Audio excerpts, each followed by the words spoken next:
हम प्रभु परमेश्वर को धन्यवाद देंगे आज की सुंदर सुबह के लिए। ये सुंदर सुबह प्रभु ने हमें दी है और नया सप्ताह परमेश्वर की ओर से हमें मिला है ताकि हम परमेश्वर की महिमा करें। प्रियो, आज के इस डिवोशन में आप सभी का स्वागत और वेलकम है। प्रभु आप सबको बहुत आशीष दे। आज का दिन आप सब के लिए आशीष में बने और आप और भी प्रभु की महिमा के लिए आगे बढ़ते जाएं, ताकि परमेश्वर आज के दिन में आपको बहुत ऐसे आशीष दे। आज के दिन की शुरुआत हम प्रभु के इस वचन के साथ करना चाहते हैं, ताकि हम इस वचन के द्वारा आशीष को प्राप्त करें और बहुतों के लिए हम आशीष का और आनंद का कारण बन सकें। जैसा कि आपको मालूम है कि रोमियोस का 12वां अध्याय हमने शुरू किया है और 12वें अध्याय के आज मैं 9 पद से लेकर 11 पद तक आपके सामने पढ़ना चाहता हूँ, ताकि ये वचन मेरे और आपके लिए आशीष का और आनंद का कारण बन सके। प्रेम निष्कपट हो, बुराई से घृणा करो, भलाई में लगे रहो, भाईचारे के प्रेम से एक दूसरे से स्नेह रखो, परस्पर आदर करने में एक दूसरे से बढ़ चलो। परमेश्वर अपने इस वचन के पढ़े और सुने जाने पर आशीष दे। आमीन। प्रार्थना करेंगे। धन्यवाद और स्तुति के योग्य हमारे सामर्थ्य परमेश्वर, इस नए सप्ताह के लिए आपको धन्यवाद। आपने पिछले सारे दिनों में हमारी सहायता की, मदद की। इस महीने में प्रभु हर कदम पर आप हमारे साथ रहे, हम धन्यवाद देते हैं। प्रार्थना विनती करते हैं प्रभु इस नए सप्ताह में आपकी अगुवाई में मिले, आपकी सामर्थ्य में मिले, आपकी शक्ति हमें मिली, ताकि परमेश्वर हम आपके साथ रहकर आपकी महिमा कर सकें। हम अपने सारे भाई बहनों को जो प्रभु जी हमारे साथ इस YouTube चैनल पर, फेसबुक पर प्रभु जी इस कार्यक्रम को देख रहे हैं, प्रभु जी हम हर एक को आपके हाथों में सौंपते हैं। अपनी आत्मा से भर, अपनी सामर्थ से भर, अपनी शक्ति से भर प्रभु जी। आज की सुबह हम सबसे बातचीत का ये वचन हम सब के लिए आशीष में बने। इस वचन के द्वारा हम बहुतों के लिए आशीष का, आनंद का कारण बन सके। धन्यवाद हो प्रभु की सेवकाई आपने हमारे हाथों में दी है, ताकि इसको ईमानदारी के साथ, सच्चाई के साथ, विश्वास योग्यता के साथ हम आपकी सेवा करते चले जाएं। हम धन्यवाद देते हैं, आपकी स्तुति करते हैं हमारे प्रदेश राजस्थान के लिए, जिस प्रदेश में आपने में रखा प्रभु, यहाँ के मुख्यमंत्री के लिए हम प्रार्थना करते हैं। अशोक गहलोत जी के लिए आप उनको अपने हाथों में ले, अपनी उपस्थिति का एहसास दे, अपने प्रेम का एहसास दे, ताकि परमेश्वर वो आप में सुरक्षित, आनंदित और खुशहाल रहकर आपकी महिमा करें। और पिता परमेश्वर जो जिम्मेवारी आपने दी उसको पूरा कर सके। हम धन्यवाद देते हैं हमारे देश के लिए, देश के प्रधानमंत्री के लिए प्रार्थना करते हैं, राष्ट्रपति जी के लिए प्रार्थना करते हैं। आप उनको भी संभाले, आपका हाथ उनके साथ भी बना रहे, ताकि परमेश्वर वो आपके नाम में आगे बढ़ते जाएं और आपकी महिमा कान बन सकें। हम बड़े आदर के साथ, दीनता, नम्रता के साथ इस प्रार्थना को अपने प्रभु, अपने उद्धारकर्ता यीशु मसीह के नाम से मांगते हैं। आमीन।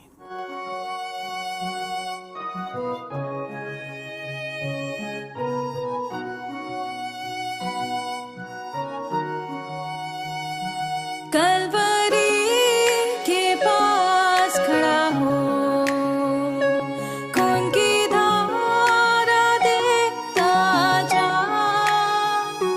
तेरे पापों का यही दाम दिया है मसीह यीशु ने।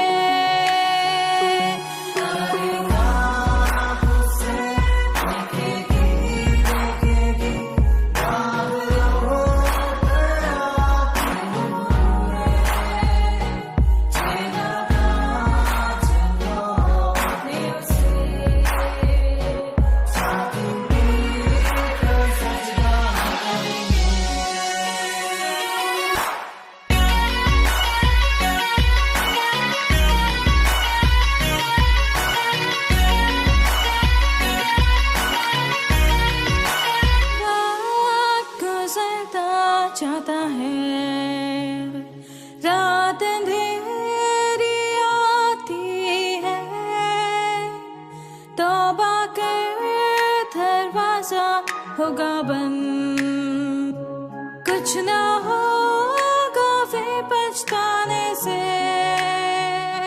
तौबा कर दरवाजा होगा बंद, कुछ ना होगा फिर पछताने से।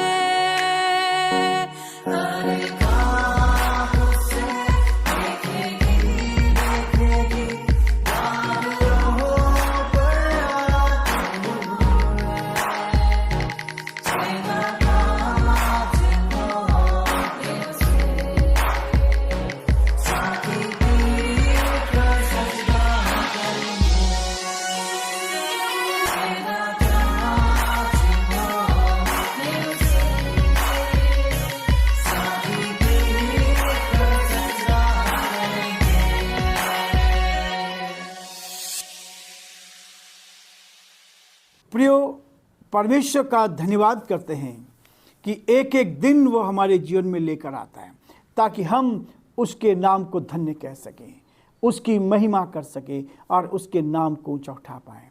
परमेश्वर का धन्यवाद करता हूं कि परमेश्वर ने सहायता की मदद की। पिछले दिनों जो फ्रैक्चर हुआ था, प्रभु धीरे धीरे उसको ठीक करता जा रहा है और ये सौभाग्य दिया है कि हम परमेश्वर की महिमा कर सकें। आप लोगों की दुआओं के लिए, प्रार्थनाओं के लिए और आपके सहयोग के लिए मैं आपको दिल से धन्यवाद देता हूं कि आपकी प्रार्थनाओं से बहुत जल्दी परमेश्वर ने मदद की, सहायता की और आज हाथ 95% से ज़्यादा बिल्कुल ठीक है। परमेश्वर का धन्यवाद करता हूँ। परमेश्वर का वचन जो कहता है प्रियो, परमेश्वर का वचन कहता है कि जिसको जो सेवा मिले वो सेवा करता रहे। परमेश्वर ने अलग अलग तरीके से लोगों को चुना है और उन लोगों को सबको कलीसिया में अलग अलग जिम्मेवारियां दी हैं। जो उपदेशक है उपदेश देना में लगा रहे, जिसको दान देने की सेवा मिले दान देना करता रहे और जो सिखाने वालों सिखाने में लगा रहे। ये हम देख चुके थे कि परमेश्वर ने आपको और मुझे अलग अलग दान दिए हैं, अलग अलग वरदान दिए हैं ताकि उन वरदानों को हम परमेश्वर की सेवा के लिए इस्तेमाल कर सके। आज यदि आपके पास कोई वरदान नहीं है, परमेश्वर ने सबको वरदानों से भरपूर किया है। किसी को गाने का वरदान है, किसी को बोलने का वरदान है, किसी को उपदेश देने का वरदान है, किसी को भविष्यवाणी करने का वरदान है, किसी को प्रेम से एक दूसरे को समझाने का वरदान है। और यदि किसी प्रकार का वरदान नहीं है, यदि आपने अभी तक नहीं सोचा कि मेरे पास क्या वरदान है, तो प्रार्थना का वरदान आपके पास है। आप एक दूसरे के लिए प्रार्थना कर सकते हैं, एक दूसरे की मदद कर सकते हैं। प्रार्थना के द्वारा आप बहुतों की मदद कर सकते हैं। इसलिए प्रियो, परमेश्वर का वचन कहता है कि हम परमेश्वर के साथ आगे बढ़ते जाएं और जो प्रभु की योजना है उसको परमेश्वर के नाम के लिए हम पूरा कर सकें। इसलिए वचन में लिखा है, प्रेम निष्कपट हो। प्रियो, आज संसार में जो प्रेम है वो स्वार्थी प्यार है। लोग स्वार्थी प्यार करते, मन में कुछ है। परमेश्वर का वचन कहता है प्रियो कि पवित्रता हमारे अंदर होनी चाहिए। यदि आप पवित्रता का जीवन जीते हैं तो परमेश्वर आपके अंदर से निष्कपट प्रेम को उत्पन्न करेगा। पवित्रता जीवन में है, अंदर कुछ है बाहर कुछ है, तो आप कभी भी ईश्वर को नहीं देख सकते। वचन में ऐसा लिखा है। और प्रियो, मैं एक चीज़ कहना चाहूँगा, यदि पवित्रता आपके अंदर है तो स्वर्ग आपके अंदर है। स्वर्ग हमारे अंदर रहता है। जहाँ पवित्रता है वहाँ ईश्वर की, परमात्मा की, परमेश्वर की उपस्थिति रहती है। इसलिए इस दिल को पवित्र करना चाहता है ताकि आप पवित्र होकर उस स्वर्ग की अनुभूति को कर सकें, उस स्वर्ग के आनंद को आप अपने जीवन में ले सकें। इसलिए वो कहता प्रेम जो होना चाहिए वो निष्कपट हो। आज कपटपूर्ण जीवन है, अंदर कुछ रखते हैं बाहर कुछ रखते हैं। लोग इस बात को नहीं जान पा रहे। जब शैतान की गुलामी में आ जाते हैं, जब शैतान के हाथों में आ जाते हैं, हम अपने आप को शैतान के हवाले कर देते हैं, तब निष्कपट प्रेम नहीं होता। प्रेम निष्कपट हो, जिसमें कपटपूर्ण कोई भी बात ना हो, धोखे की कोई बात ना हो। इसलिए प्रियो, वो इस बात को कहता है हमारा प्रेम कैसा है। आज मैं कैसा प्यार करता हूँ अपने बच्चों से, अपने पत्नी से, अपने रिश्तेदारों से, अपने विश्वासी भाइयों से, मेरा प्रेम कैसा है।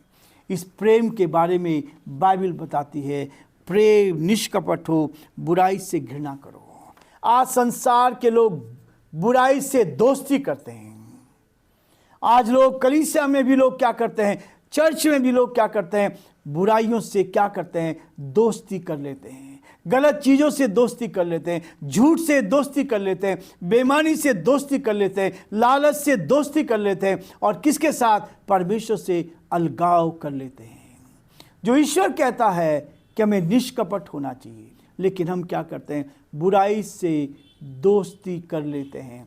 यहाँ पौलुस कहता है कि हमें बुराई से घृणा करो। प्रेम निष्कपट हो और बुराई से क्या करना, घृणा करनी है। घृणा का मतलब उस ओर जाना भी नहीं है, उसके करीब भी नहीं आना है।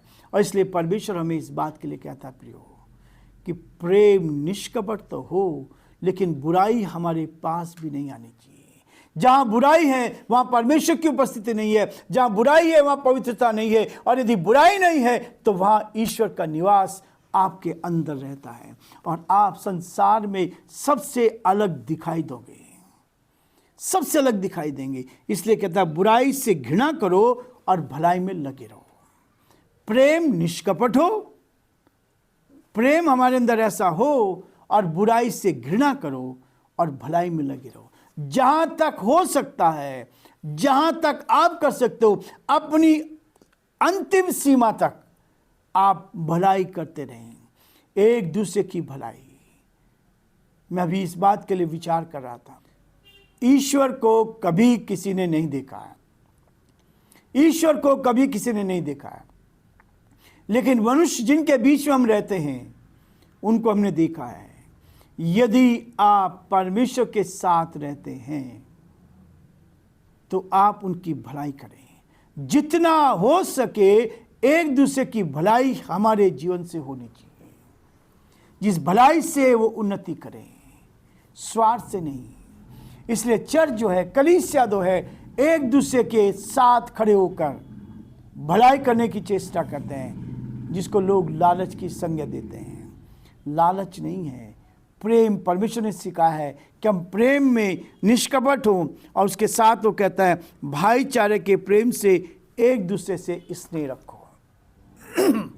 भाईचारे का प्यार।